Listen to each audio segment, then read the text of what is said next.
நாங்கள் பார்க்க போகிறது தொல்பொருள் சான்றுகள் தொடர்பான ஓர் விரிவான கண்ணோட்ட பார்வையை. ஓகே, இலங்கையின் வரலாற்றை அறிந்து கொள்ள மிகவும் உறுதியான ஒரு சான்றாக தொல்பொருள் சான்றுகள் காணப்படுகின்றமை குறிப்பிடத்தக்க ஒரு விடயமாகும். நவீன காலத்தில் C14 என்ற கணிப்பு முறை காணப்படுகிறது. அக்காலத்தில் கண்டெடுக்கப்பட்ட தொல்லியல் தடயங்களை, அதாவது குறிப்பிட்ட ஓர் காலத்தில் குறிப்பிட்ட ஓர் யுகத்தில் பாவனைக்குட்படுத்தப்பட்ட பொருட்களை எடுத்து தற்காலத்தில் C14 முறையை நடைமுறைக்குள் உட்படுத்தினால் அக்கால பகுதி எக்கால பகுதி என கண்டுபிடிக்கலாம்.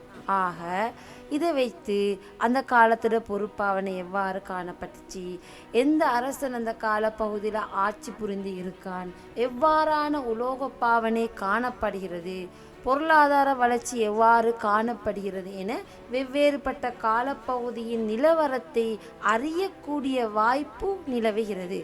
ஆக இந்த தொல்பொருள் சான்றுகள் பல்வேறுபட்ட அடிப்படையில் நோக்கப்படுகிறது. குறிப்பாக தொல்பொருட் சான்றுகளில் மிகவும் உறுதியான சான்றாக கல்வெட்டுக்கள் காணப்படுகிறது. கல்வெட்டுக்கள் என்றால் என்ன? அதாவது கல்லில் பொறிக்கப்பட்டுள்ள அல்லது தூண்களில், மலைகளில், கற்பாறைகளில் செதுக்கப்பட்டுள்ள ஆவணங்கள் கல்வெட்டுக்கள் எனப்படும். கல்வெட்டுக்களில் ஒரு விடயத்தை செதுக்கிய பின் மாற்ற முடியாது.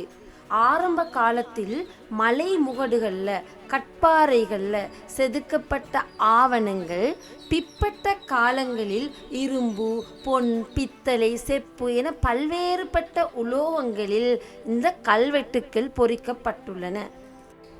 எனவே இந்த கல்வெட்டுக்கள் இலங்கை வரலாற்றை அறிந்து கொள்வதற்கு, மேலும் இலக்கியங்களில் குறிப்பிட்டுள்ளவற்றை உறுதிப்படுத்துவதற்காகவும் மற்றும் புதிய ஒரு வரலாற்று சம்பவத்தினை எடுத்தியம்பல் என்ற அடிப்படையில் சிறப்பம்சத்துக்குரியதாக காணப்படுகிறது. ஆக இந்த கல்வெட்டுக்கள் மிக பிரதானமான ஒரு வகிப்பங்கை வகிக்கிறது என்று குறிப்பிடலாம். அடுத்து, இலங்கை வரலாற்றை அறிந்து கொள்ளும் தொல்லியல் சான்றுகளில் நாணயங்களையும் எங்களுக்கு முக்கியமாக குறிப்பிடலாம். அதாவது பண்டைய காலத்து போக்குவரத்தில் அல்லது பொருட்களை மாற்றீடு செய்கின்ற அட்டக துறைமுகங்களில் அண்மையில் இந்த நாணயங்கள் பெரிதும் கிடைக்கப்பெற்றது குறிப்பிடத்தக்க ஒரு விடயமாகும். ஏனென்று சொன்னால், அட்டக துறைமுகங்களில் பல்வேறுபட்ட நாடுகளை சேர்ந்த கப்பல்கள் வந்திறக்கப்படும். இவ்வாறு வருகின்ற கப்பல்கள் தரித்து நின்று வியாபாரத்தில் ஈடுபட்டுச்சு. அவ்வாறு அவங்க வியாபாரத்தில் ஈடுபடுற தருணம் அவங்க சில்லறைகளை சிதறிவிட்டார்கள். அதாவது பிற்பட்ட காலப்பகுதியில் வரலாற்று ஆய்வுகளை மேற்கொள்ளும் பொழுது அந்தந்த பகுதிகளில் கண்டெடுக்கப்பட்ட நாணயங்களை எடுத்து பகுப்பாய்வு செய்யும் போது அந்த நாணயங்களை நோக்குவோமாயிருந்தால் அது எந்த காலப்பகுதிக்குரியது, அது எந்த நாட்டை சேர்ந்தது, எந்த உலோகத்தினால் அது அமைக்கப்பட்டுள்ளது, அந்த நாணயத்தில் என்ன கலைமரபு பின்பற்றப்படுகிறது, அக்காலத்தில் பொருளாதார எழுச்சி எவ்வாறு காணப்பட்டது, இவ்வாறு பல்வேறுபட்ட அடிப்படையில் கலை வளர்ச்சி, பண்பாடு, நாகரீகம், அரசர்கள், அவர்களோட ஆட்சி முறைகள் மற்றும் உலோக பாவனைகள் எல்லாவற்றையும் அறிந்து கொள்வதற்கு இந்த நாணயங்கள் எங்களுக்கு பெரிதும் பங்களிப்பு செய்கின்றன. இவ்வாறு நாணயங்கள் குறிப்பிட்ட நாடுகளில், குறிப்பிட்ட பிரதேசங்களில் மற்றும் குறிப்பிட்ட நகரங்களில் தொடர்ச்சியாக வரலாற்று பாரம்பரியத்தை பேசுகின்ற ஒன்றாக காணப்படுகிறது. ஓகே, இவ்வளோ நேரமாக நாங்கள் பார்த்தது தொல்பொருள் சான்றுகளில் கல்வெட்டுக்கள், நாணயங்கள், இவற்றை நாங்கள் பிரதானமாக பார்த்தோம். அடுத்தது சிற்பங்கள், ஓவியங்கள், குறிப்புகள், மண்டையோடுகள், அதாவது மனித மண்டையோடுகள் என்பன தொடர்பாகவும் நாம் சற்று விரிவாக பார்க்கலாம். குறிப்பிட்ட காலப்பகுதிகளில் காணப்பட்ட பல்வேறுபட்ட வளர்ச்சி நிலையை அறிந்து கொள்வதற்கு இவ்வாறான சிற்பங்கள் ஓவியங்கள் எமக்கு துணை புரிகின்றன.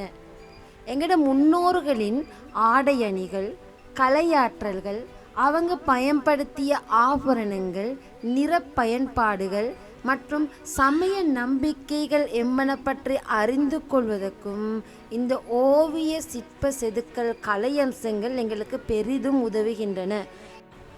உதாரணமாக சீகீரியா சுவரோவியங்களை எடுத்துக்கொண்டால் பண்டைய இலங்கை பெண்களின் ஆடை முறைகள், அவங்க பயன்படுத்திய ஆபரணங்கள், அவங்களோட கூந்தல் அலங்காரம், அவர்கள் மேற்கொண்ட அலங்கார கலைநுட்பம், மேலும் அவங்க பயன்படுத்திய நிறப்பூச்சுக்கள் என்பன பற்றிய பல்வேறு விடயங்களை அவற்றின் மூலம் நாம் அறிந்து கொள்ள முடிகிறது. எனவே இந்த சிற்பங்கள் ஓவியங்கள் என்பன தொல்பொருள் சான்றுகளில் ஒரு முக்கியமான வரலாற்று ஆதாரங்களாக காணப்படுகின்றது.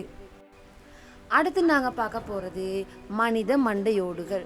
அதாவது ஆரம்ப காலத்தில் மனிதன் எவ்வாறு காணப்பட்டான், அவனுடைய அறிவு, வளர்ச்சி, தோற்றம் போன்றவற்றை ஆராய்வதோடு தற்காலத்தில் உள்ள மனிதனின் மண்டையோடு ஆரம்ப காலத்தில் உள்ள மனிதனின் மண்டையோடு என ஒப்பிட்டு ஆராயும் நோக்கிலும் இந்த மண்டையோடு துணை புரிகின்றது.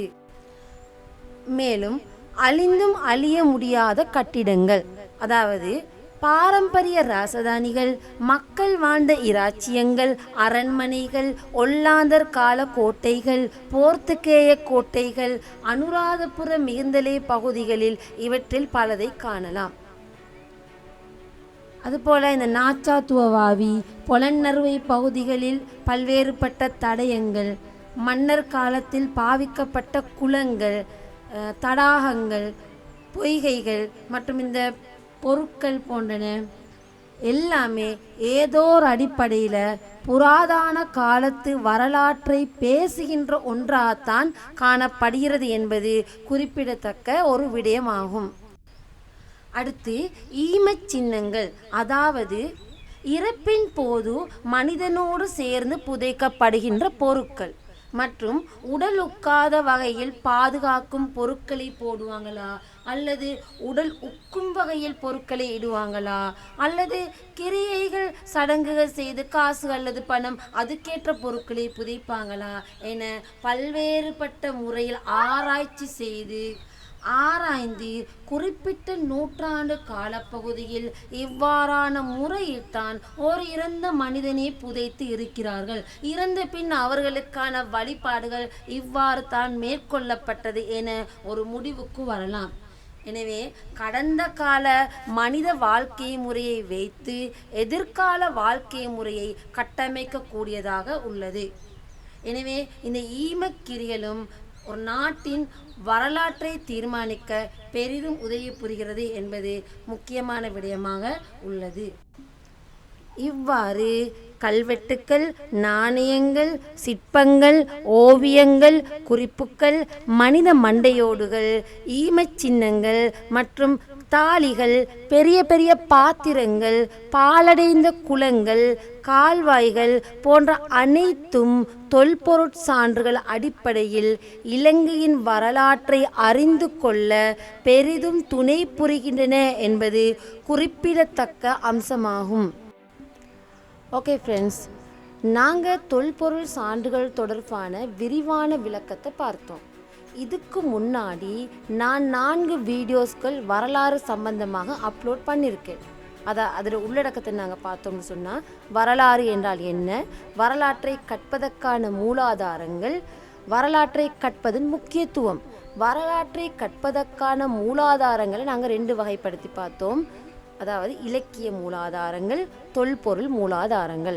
இதில் இலக்கிய மூலாதாரங்களை நாங்கள் கொஞ்சம் வெளியே எடுத்து உள்நாட்டு இலக்கிய மூலாதாரங்கள் தொடர்பான ஒரு விரிவான ஒரு பகுதியையும், வெளிநாட்டு இலக்கிய மூலாதாரங்கள் தொடர்பான ஒரு விரிவான பகுதி நான் அப்லோட் பண்ணியிருக்கேன்.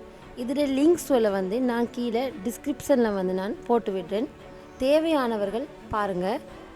இதே போல் என்னோட தொடர்ச்சியான பதிவுகளை பார்ப்பதற்கு ப்ளீஸ் லைக் பண்ணுங்கள், சப்ஸ்கிரைப் பண்ணுங்கள்.